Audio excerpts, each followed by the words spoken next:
வணக்கம். நான் இன்று ஒரு குறளையும் அதன் விளக்கத்தையும் ஒரு கதை மூலம் கூற வந்திருக்கிறேன்.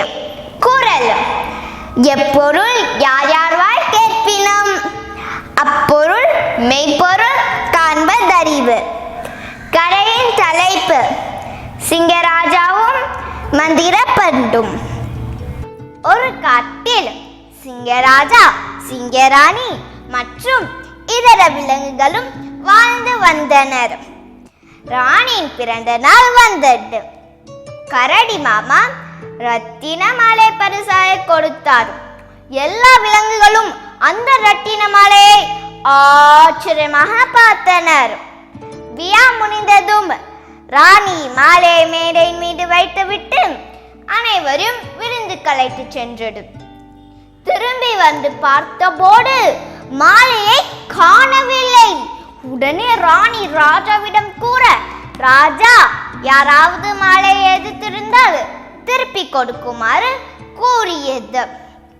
எல்லா விலங்குகளும் மற்ற விலங்குகளின் மீது மாற்றி மாற்றி பழி சுமத்தியது. உடனே ராஜாவுக்கு ஒரு யோசனை தோன்றியது. நான் அந்த குகைக்குள் ஒரு மந்திர பண்டை வைத்திருக்கிறேன். அனைவரும் ஒருவர் பின் ஒருவராக சென்று அதன் மேல் இரு கைகளையும் வைத்து நான் திருடவில்லை என்று கூற வேண்டும். திருடியவரின் கையில் மந்திர பண்டு ஒட்டிக்கொள்ளும் என்று கூறியது. எல்லா விலங்குகளும் குகைக்குள் சென்று வெளியே வந்தனர். யார் கையிலும் மந்திர பண்டு ஒட்டவில்லை. எனவே அனைவரும் குழப்பமடைந்தனர். ராஜாவோ சற்றும் பதற்றமடையாமல் விலங்குகளின் கையை நீட்டுமாறு கூறி நுகர்ந்து கொண்டே வந்தது. நரியின் கையை நுகர்ந்தவுடன், நீதான் திருடன், உண்மையை ஒப்புக்கொள் என்று மிரட்டியது. நரியும் தான் செய்த தவறை ஒப்புக்கொண்டு மாலை திருப்பி கொடுத்தது. ராணி ராஜாவிடம், நரிதான் திருடன் என்று எவ்வாறு கண்டுபிடித்தீர்கள் என வினவியது.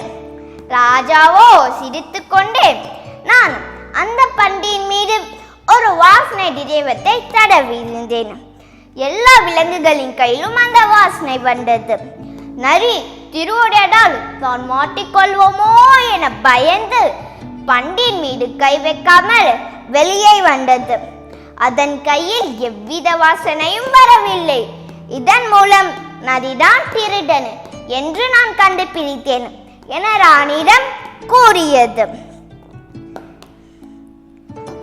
எனவே இக்கதையின் மூலம் நாம் அறிவது யாதெனில், எந்த ஒரு பொருள் குறித்து எவர் எதை சொன்னாலும் அதை அப்படியே நம்பி ஏற்றுக்கொள்ளாமல் உண்மை எது என்பதை ஆராய்ந்து தெளிவுபடுத்ததான் அறிவு என்று நாம் அறிகிறோம். நன்றி, வணக்கம். உங்களுக்கு இன்னொரு திருக்குறள் கதை ரொம்ப பிடிச்சிருக்குன்னு நினைக்கிறேன். நீங்க இதே மாதிரி இன்னும் நிறைய கதை எதிர்பார்க்குறீங்கன்னா கமெண்ட் பாக்ஸ்ல கமெண்ட் பண்ணுங்க. உங்களுக்கு ஏன் வீடியோ பிடிச்சிருக்குன்னு நினைக்கிறேன். உங்களுக்கு ஏன் வீடியோ பிடிச்சிருந்துச்சுன்னா லைக் பண்ணுங்க, ஷேர் பண்ணுங்க, மறக்காம சப்ஸ்கிரைப் பண்ணுங்க. பாய்.